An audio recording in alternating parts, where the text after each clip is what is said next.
gives liberals devastating history lesson. Former Secretary of State Condoleezza Rice is a smart woman and is admired around the world. She is accomplished and an excellent representation of the best of what America stands for. So when she talks, people, even liberals, tend to actually listen. Advertisement. Which is so rare these days, to have people actually listen to one another rather than shout at each other.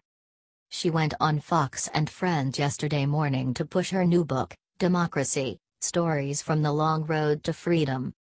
She does not shy away from America's past, the good and the bad, which includes slavery and the Civil War.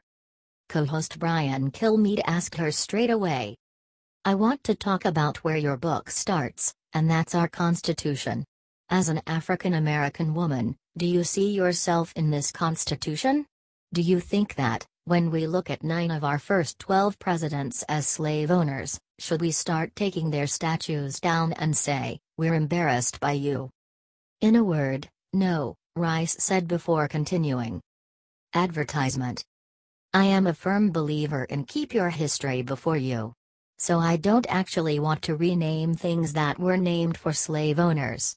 I want us to have to look at those names, and realize what they did, and be able to tell our kids what they did and for them to have a sense of their own history. Rice is senior fellow at the Stanford School of Business, then gave the liberals an important history lesson. When you start wiping out your history, sanitizing your history to make you feel better, it's a bad thing. She noted that her ancestors were originally counted as 3/5 of a man, and recounted what her father went through just trying to register to vote in Birmingham, Alabama in 1952. She retold a story from 2005 when she stood in the Ben Franklin room of the State Department and was administered an oath of office by a Jewish woman Supreme Court Justice. "That's the story of America," she said before concluding with, "George Washington, Thomas Jefferson, and other slave owners were people of their times. What we should celebrate is that from the Jeffersons and the Washingtons as slave owners.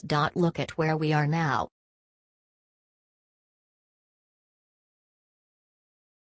Mike Ditka discovers easy way to make every NFL player. Iron Mike Ditka suffers no fools. He is the former hard-nosed coach of the Chicago Bears, a 2-time Super Bowl champion, and 2-time NFL Coach of the Year. He ran a tight ship and famously came back to work in a few weeks after a heart attack. Advertisement. And this was years ago, without recent medical advancements. He was being interviewed about the NFL and the topic, of course, came around to the scandalous behavior of the still unemployed Colin Kaepernick and the total malcontent Marshawn Lynch, who have both gone out of their way to disgrace America. Ditka has the right solution, and every single coach in the NFL should listen and do exactly what he says. Advertisement. If so, we would stop this problem dead in its tracks. Listen up, guys, because literally your careers hang in the balance. Ditka said. Well, here's the thing. When we live in a society that pays attention to athletes, say, as greatly as they do to Kaepernick, then we're foolish. I mean, athletes' opinions are no different than anybody else's, they're no more significant than anybody else's. They're no more important than anybody else's. Kaepernick would be an unknown, a complete unknown. Nobody would know who he was, without the game of football, without the sport he's playing. And not to respect that, you've got to be a pretty unintelligent person, I would think. Because I don't care what your preferences are, you can have anything you want to. But what he has was given to him by the game of football. I think it's important to me that some of these young people playing the game start giving something back to the game. And respect the game the way it should be respected instead of acting like a bunch of fools out there. Radio host, no doubt about it. Hypothetically, Coach Ditka's on the sidelines and one of his players takes a knee during the national anthem. What happens to the player in that case? Ditka, he doesn't play for me ever again.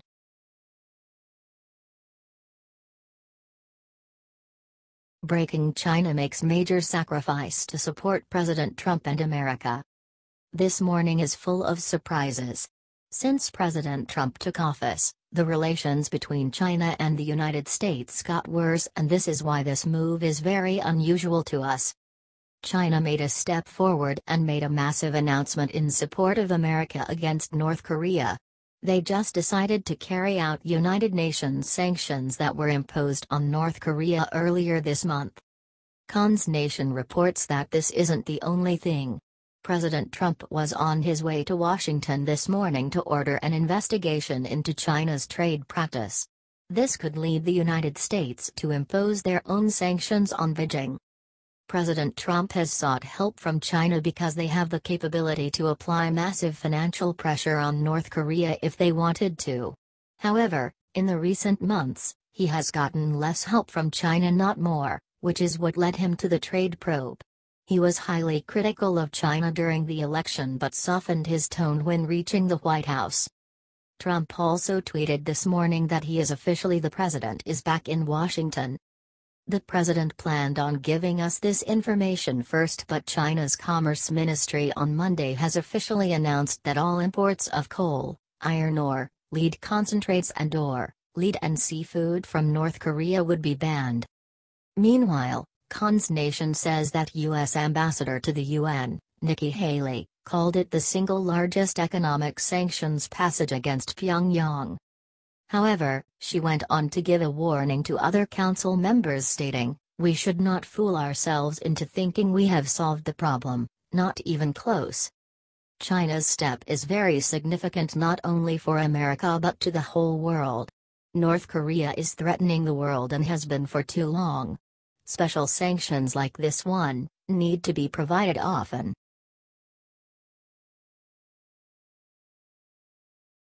Franklin Graham discovers easy way to stop next Charlottesville and America better listen up. Franklin Graham, president of the Billy Graham Evangelistic Association, went after the politicians who rushed to blame President Donald Trump for the violence that erupted in Charlottesville, Virginia over the weekend. The nation has been rocked by the violence as we watched it splashed across the TV sets of every home in the nation. Advertisement. We are for sure better than this, and while Trump's base is a diverse lot, it is irresponsible for him to be blamed for everything that happens in America. He is an easy target, but this is a bit much, don't you think? 3 people were killed and 35 injured after protests by white supremacists and counter-demonstrations went bad fast. Advertisement. The young woman crushed by a car is a national tragedy, but so are the other 2 deaths, cops flying to the scene to help with crowd control. All senseless deaths, and Graham is calling out politicians for rushing to blame Trump because he knows who is really behind the attacks and he has no problem saying so. Really, this boils down to evil in people's hearts, Graham said. Satan is behind it all. He wants division, he wants unrest, he wants violence and hatred. He's the enemy of peace and unity. I denounce bigotry and racism of every form, be it black, white or any other. Graham then called on the nation to come together and turn to God. We are stronger together, and our answers lie in turning to God, Graham said. Continue to pray for peace and for all those impacted by Saturday's tragedies. Graham posted his call for sanity on Facebook. Shame on the politicians who are trying to push blame on President Trump for what happened in Charlottesville, Virginia. That's absurd. What about the politicians such as the city council who voted to remove a memorial that had been in place since 1924, regardless of the possible repercussions? How about the city politicians who issued the permit for the lawful demonstration to defend the statue? And why didn't the mayor or the governor see that a powder keg was about to explode and stop it before it got started? Instead, they want to blame President Donald J. Trump for everything. Really, this boils down to evil in people's hearts. Satan is behind it all.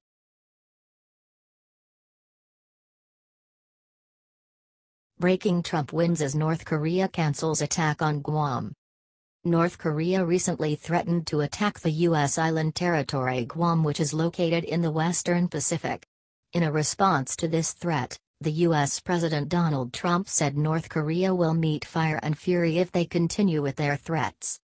However, it appears that the North Korean leader changed his mind as he continues watching the U.S. actions. The South Korean President Moon Jae-in also wants to prevent the war. Kim Jong-un inspected his army on Monday. His strategy is to launch missiles near Guam, according to reports. Newsmax reports, he said that if the Yankees persist in their extremely dangerous reckless actions on the Korean peninsula and in its vicinity, testing the self-restraint of the DPRK, the latter will make an important decision as it already declared, the report said.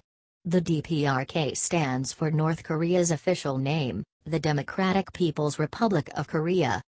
President Trump said that the U.S. military is more than ready to defend our country and territory. This came as a response to Pyongyang's plan to attack Guam.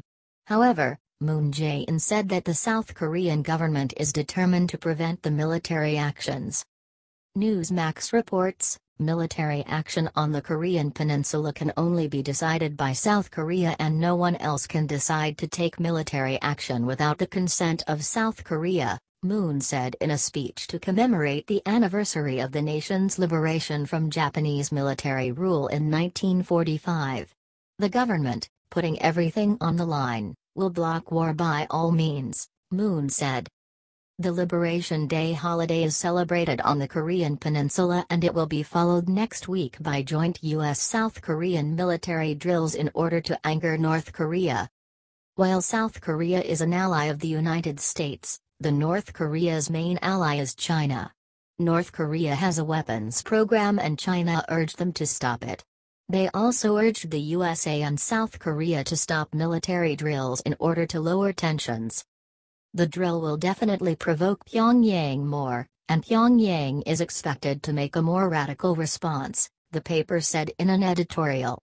If South Korea really wants no war on the Korean peninsula, it should try to stop this military exercise, Newsmax reports.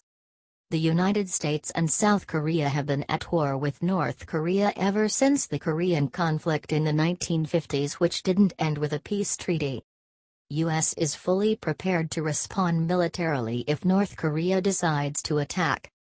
Defense Secretary Jim Mattis said on Monday the U.S. military would know the trajectory of a missile fired from North Korea within moments and would take it out if it looked like it would hit the U.S. Pacific territory. The bottom line is, we will defend the country from an attack. For us, U.S. military, that is war, Mattis said, Newsmax reports. Japan is also an ally of the United States. The Japanese Prime Minister Shinzo Abe said that Japan will stand with its allies against North Korea. Trump talked with Abe on the telephone and both of them agreed that stopping North Korea is a top priority. It appears that Kim Jong-un got a little bit scared. If he launches an attack to our territory or our mainland, we are more than ready to take him down. Not only we have South Korea and Japan on our side, but Australia and New Zealand are our allies as well. You better watch out, North Korea.